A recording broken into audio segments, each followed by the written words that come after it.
Hello everyone. आइए बात करते हैं कंट्रोल वेरिएबल को अमोस के अंदर कैसे हैंडल करते हैं। सबसे पहले देखिए कि कंट्रोल वेरिएबल होते क्या हैं। कंट्रोल वेरिएबल वो इंडिपेंडेंट वेरिएबल होते हैं जो आपके डीवी को अफेक्ट करते हैं, लिटरेचर के अंदर एस्टैब्लिश्ड हैं, लेकिन समहाउ आप उस पर काम नहीं कर रहे, आप उसके बियॉन्ड जाना चाह रहे हैं। अब आपको ये मेजर ज़रूर करना पड़ेगा। कंट्रोल वेरिएबल जो भी है उसको मेजर करना पड़ेगा ताकि उसके इफेक्ट को हम हटा सकें।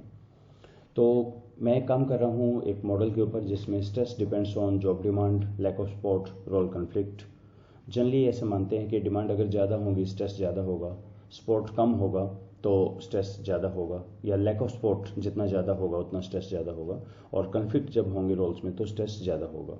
तो मेरे पास एक डाटा फाइल है और यहाँ पे रिलेशनशिप इशू मैंने लिया हुआ है एक कंट्रोल वेरिएबल। ये भी एस्टेब्लिश्ड है कि रिलेशंस का इफेक्ट पड़ता है स्ट्रेस पे।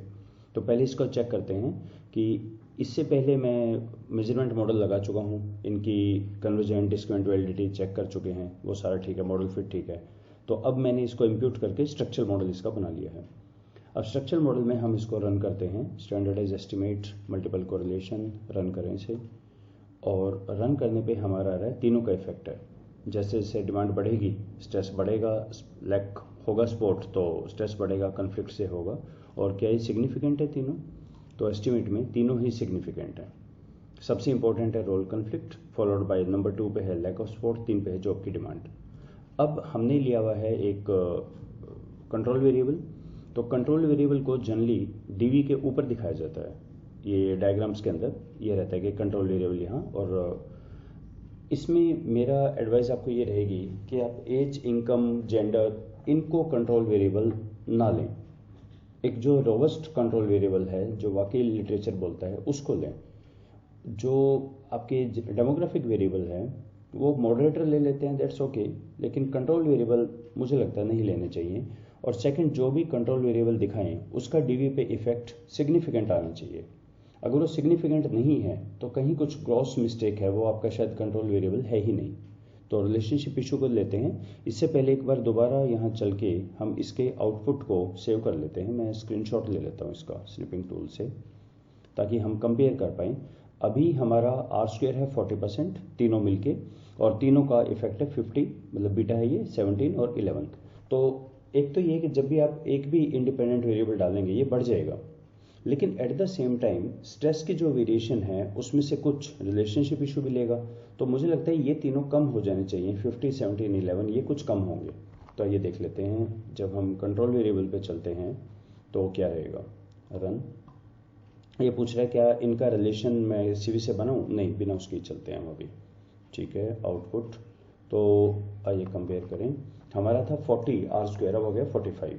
ठीक है, पहले रोल कन्फ्लिक्ट का था 50, वो ड्रॉप हो गया 36। समझ आ रहा है आपको? मल्टीकोलिनियरिटी है और रिलेशनशिप इशू का बहुत ही स्ट्रॉन्ग है। तो नंबर 1 तो पहले चेक करें क्या ये रोबस्ट है, इफेक्ट आ रहा है। तो रिलेशनशिप इशू का बिल्कुल आ रहा है, सिग्निफिकेंट है। और जॉब डिमांड अब हो गया है इनसिग्निफिकेंट। वंडरफुल। जॉब डिमांड पहले जो था, चेक करें पहले क्या था। तो लेट मी सी, अगर मैं साइड में ऐसे रख सकूँ, साइड बाय साइड। देखिए, जॉब डिमांड पहले था 11, अब हो गया 7, ड्रॉप हो गया, और अब तो एक्चुअली इनसिग्निफिकेंट हो गया।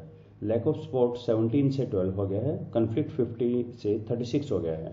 तो इसका मतलब है हालांकि आपका आर स्क्वायर बढ़ गया है पर एक्चुअली इनके वैल्यू ड्रॉप हो गई है। अब यहाँ ये कहना गलत होगा कि ये मिलके, इससे अगर आप देखें तो हम कंक्लूड करेंगे 40 है, ये 45 है। तो अगर इसको सब्ट्रैक्ट करें तो हमें लगता है कि ये रिलेशनशिप इशू 5% बढ़ा पाया है। एक्चुअली उससे ज़्यादा है क्योंकि ये इसने इसका शेयर भी ले लिया है। अमोस में ये चीज़ पता नहीं लगता कि इफेक्ट कितना आया है इसका, रिलेशनशिप इशू का अपना इफेक्ट कितना है। अपेरेंटली तो अगर आप दो को सब्ट्रैक्ट करें आपको लगेगा ये 40 है, 45 है, तो ये 5 है। पर एक्चुअली जॉब डिमांड अब ऑलमोस्ट नील हो गया है, तो रिलेशनशिप इशू ने मल्टीकोलिनिटी के कारण इसका शेयर भी ले लिया, तो एक्चुअली 5 से ज़्यादा है ये। तो यहाँ अमोस में बताना मुश्किल है।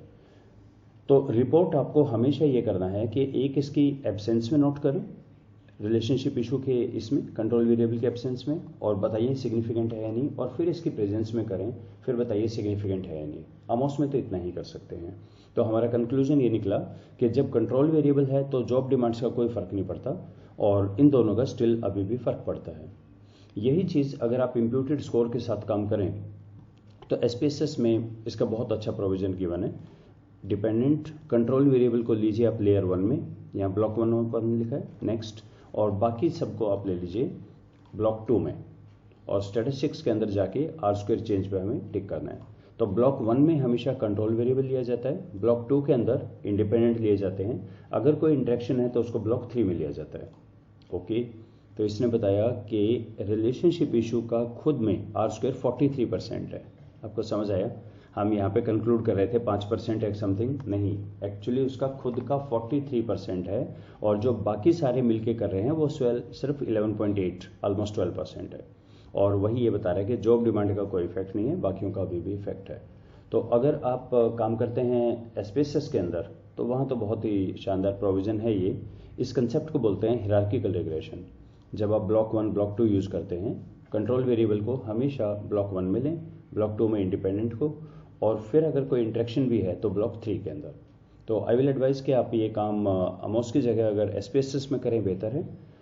नहीं करना चाह रहे आप, कुछ रीज़न है आपके, तो फिर दोनों को रिपोर्ट करें।